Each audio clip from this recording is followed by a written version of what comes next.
Praise the lord. మన ప్రభు అయిన యేసుక్రీస్తు నామములో ఈ కార్యక్రమాలు వీక్షిస్తున్న మీ అందరికీ ప్రేమపూర్వకమైన వందనాలు తెలియజేస్తున్నాం.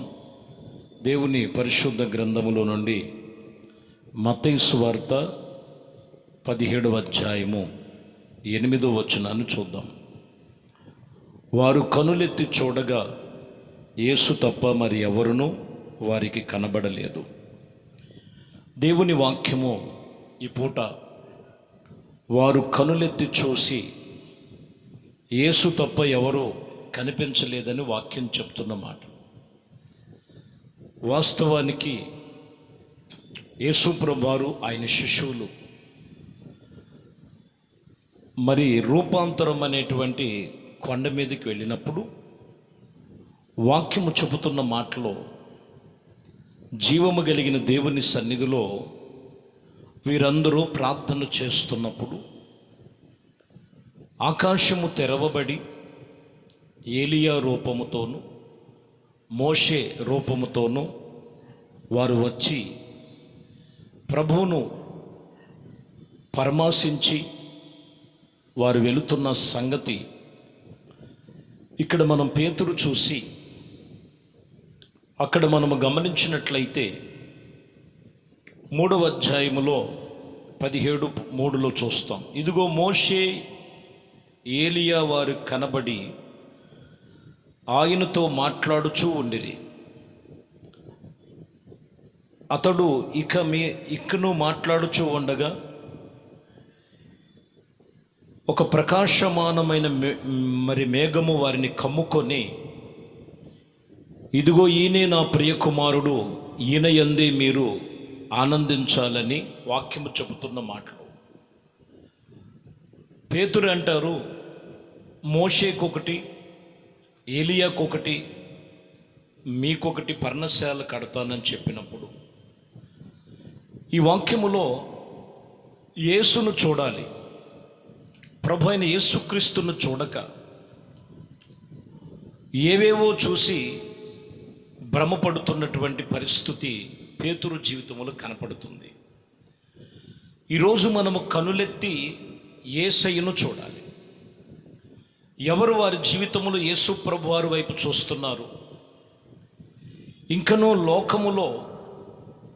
లోకాన్ని ఆధారం చేసుకునేటువంటి కొన్ని పరిస్థితులు ప్రయత్నాలు చేస్తున్నారో ఈ వాక్యమును బట్టి ప్రభు మనతో మాట్లాడుతున్నారు. నీవు కనులెత్తి యేసు క్రీస్తు వారి వైపు చూడాలి. మనము గమనించినట్లయితే ఎఫెసీ పత్రికలో 4వ అధ్యాయం 15వ వచనములో ప్రేమ కలిగి సత్యమును చూపుచు క్రీస్తు వలె ఉండుటకు మనుషుల విషయములలో మీరు ఎదుగుదమని చెప్పినట్లు మనసు దేవుని మీద నిలుపుకొని మనుషుల వైపు చూడక, ఇక్కడ మనం గమనించాలి, ప్రేమ కలిగి సత్యమును చూపుచు క్రీస్తు పోలికలో ఉండటం. యేసు వైపు చూస్తే మొదటిగా మనం గమనించాలి, యేసయ్య వైపు చూస్తే క్రీస్తు పోలికలోనికి వస్తారని లేఖనాలు తెలియజేస్తున్నటువంటి మాటలు. మరొక చోట కీర్తన గ్రంథములో 34వ కీర్తన 5వ వచనములో మనం చదువుతున్నాం, వారు ఆయన తట్టు చూడగా వారికి వెలుగు కలుగును, వారి ముఖములు ఎన్నడూ లజ్జింపకపోవును. ఈ వాక్యములో మనం చూస్తే యేసయ్య వైపు చూస్తే ఒకటి ఆయన పోలికలోనికి మనం నడుస్తాం, ఆయన పోలికలోనికి మార్చబడతాం. రెండోది ఆయన తట్టు చూస్తే వారికి వెలుగు కలుగుతుంది, చీకటి తొలగిపోయి ఆశ్చర్యకరమైన వెలుగులోనికి ప్రభు నడిపిస్తారు.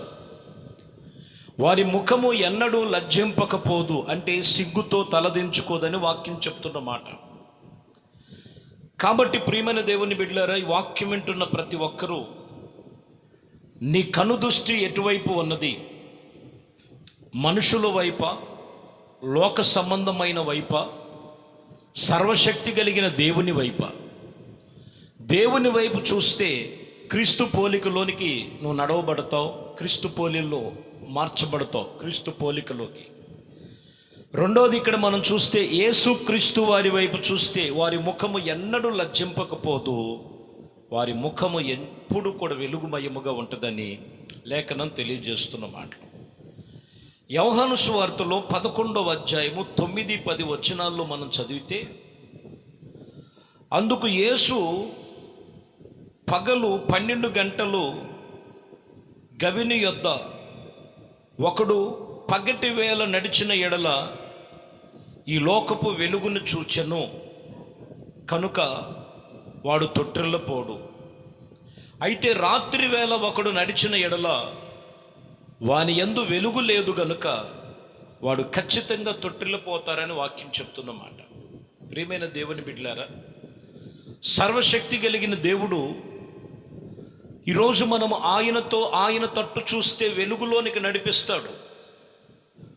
కొందరు ఆయన లేక ఈ లోక సంబంధమైన చీకటిలో పడినందున, వారిలో వెలుగు లేనందున కొందరు తొట్టిల్లిపోతున్నారని సంగతి జ్ఞాపకం చేసుకోవాలి. యేసు వైపు చూసి నీ భక్తి జీవితాన్ని, యేసు వైపు చూసి నీ ఆత్మీయ జీవితాన్ని కొనసాగించాలి. ప్రియులరా, లేఖనం చెప్తున్న మాటలు లేని ఎడల ఆత్మ సంబంధమైన విషయాల గురించి ప్రభు చెప్తున్నారు. ప్రియమైన దేవుని బిడ్డలారా, వారు ఖచ్చితంగా తొట్టిల్లిపోతారని వాక్యం చెప్తున్న మాట. 145వ కీర్తనలో 15వ వచనం చదువుతున్నాం. సర్వజీవులు కనులు నీ వైపు చూస్తున్నవి, తగిన కాలమందు నీవు వారికి ఆహారం ఇచ్చదవు. చూసారా, తగిన కాలమందు వారికి ఆహారం ఇచ్చువాడు సర్వశక్తి కలిగిన దేవుడు.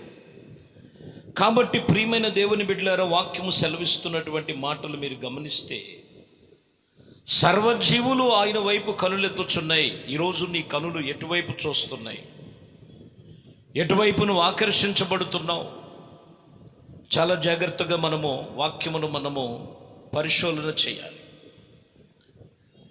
మార్కు సువార్త 5వ అధ్యాయం 22వ వచనములో ఆయన సముద్రపు తీరము నుండి సమాజ మందిరపు అధికారులలో యాయిరు అనే ఒకడు వచ్చి ఆయనను చూసి ఆయన పాదాల మీద పడెను. చూడండి, సముద్రపు తీరమున ప్రభు నడుస్తున్నటువంటి యేసయ్యను చూసి, యేసు ప్రభువాన్ని చూసి ఆయన పాదాల మీద పడి ఈయన అడుగుతున్నాడు, నా చిన్న కుమార్తె ఉన్నది, సావునకు సిద్ధముగా ఉన్నది, కాబట్టి నువ్వు అక్కడికి వచ్చి ప్రార్థన చేస్తే ప్రభువా నా కుమార్తె బ్రతుకుద్దని యేసు ప్రభువారిని ఆయన వేడుకుంటూ ఆయన పాదాల మీద పడి ఆయన్ని అడుగుతున్నాడు. వాక్యం చెప్తున్నటువంటి ఈ మాటల్లో మనం చూస్తే, అంతట ప్రభు యేసు వైపు చూసినటువంటి ఈ యాయిరు కుటుంబములో మరణము నిరర్ధకమైపోయింది, జీవము అక్షయత వెలుగులోనికి వచ్చినట్లుగా రాయబడి ఉంది. యేసు వైపు చూసినటువంటి వారి జీవితము జీవము కలిగి ఉన్నదని వాక్యం చెప్తున్నటువంటి ఈ మాటల్లో మనం చూడొచ్చు. యోహాను సువార్తలో 12వ అధ్యాయం 45వ వచనములో, నన్ను చూసిన వాడు నన్ను పంపిన వారిని చూస్తారు. యేసు ప్రభువారిని ఎవరైతే చూస్తున్నారో, దేవుడైనటువంటి ప్రభు అయిన యెహోవాను మనము కనుగొని ప్రభు అయిన యేసుక్రీస్తును నువ్వు కనుగొనగలుగుతావు. నన్ను చూసిన వాడు నన్ను పంపిన వారిని చూసెను.